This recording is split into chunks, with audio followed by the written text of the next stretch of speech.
Ready? Start. It gives me immense pleasure to be among you all today on the occasion of the inauguration of a new hospital within the campus of your esteemed college, which is known as Chamarajnagar Institute of Medical Sciences. My heartiest congratulations to you on this momentous occasion. It is indeed a very happy coincidence that the inauguration of the hospital is taking place on the first day of the auspicious Sardiya Navratri. As we all know, the name of this district and your hospital evoke the tradition of worshipping Chamaraj Swami and also the memory of the Odyar kings who were named Chamaraj.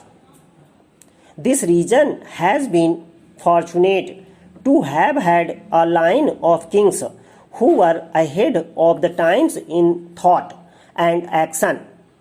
Maharaj Chamarajendra Odyar was a reformer who established Kannada medium school for girls in Mysore as early as 1881. He was also instrumental in Swami Vivekananda attending the Parliament of Religions at Chicago. This legacy of progressive contribution was taken forward by Maharaja Jai Chamaraj Odyar, who was the first ruler of a princely state to sign the instrument of accession. After independence, I like to describe him as a monarch democrat. He blended the rich tradition of Mysore with the best of Western civilization.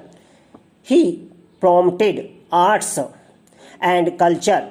He enriched Kannada language and literature. He provided strong support to entrepreneurship and industry. Due to popular demand, he was appointed as governor of the newly formed state of Mysore, which was later on renamed as Karnataka. I have spoken about the contribution of the Odyar kings with a view to making the young students aware of the ideal of service to humanity followed by those kings as medical students and later in life as healthcare providers. You must work with the spirit of service and compassion demonstrated by the noble kings of Mysore. I am happy to know that CIMS is breaking new ground of learning as the first medical college in Chamarajnagar district. I have also been told that in this institute, about 750 students are being trained as doctors, while about 100 students are receiving education in nursing. The students have come here from all parts of the country, from as far as Jammu and Kashmir in the north and also from Assam in the northeast, besides the nearby states in the south. That makes this teaching hospital a perfect example of unity in diversity and looks like a mini India. It makes me very happy to note that out of 750 medical students, about 300 are women, which is nearly 50%. while about 60% of the nursing students are women. Indeed, the daughters of our country are taking great strides. This reflects a progressive India marching ahead in the 21st century. I am happy to learn that the CIMS was ranked third for the successful implementation of the Ayushman Bharat Arogya Karnataka scheme in 2020-21. I have a suggestion to make. I am told that the area around the CIMS is densely forested and many of the people living in it are from scheduled castes and scheduled tribes. With the goal of providing universal health care for all, I urge the administration of CIMS and the state government of Karnataka to take steps to make affordable health care available to your immediate neighbors.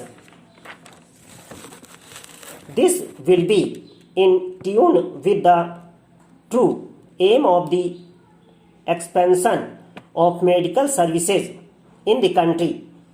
The Government of India has already increased the number of the AIIMS from 6 to 22. It is also opening new medical colleges in every district to improve the health infrastructure in the entire country. As new postgraduate colleges are coming up, the existing postgraduate institutes are also encouraged to become centers of excellence. But this infrastructure cannot serve its purpose without human resources. All technology will be useless if we do not have a robust delivery mechanism. We need to take our health services to the remotest concern of our country. We can hope to build an Atmanirbhar Bharat only when our technology, human resources, and the access to both come together. In promoting access to healthcare, the students and administrators of this institute have a crucial role to play. I am confident that the doctors, nurses, and paramedics being trained here will serve the nation with a high degree of commitment and dedication and will bring glory to the profession and to the alma mater. As we all know, the COVID-19 pandemic has affected the whole world since early last year. Our country is no exception, and we faced a devastating wave of infections this year too. It was a serious crisis, but it also united all Indians in the fight against the invisible enemy.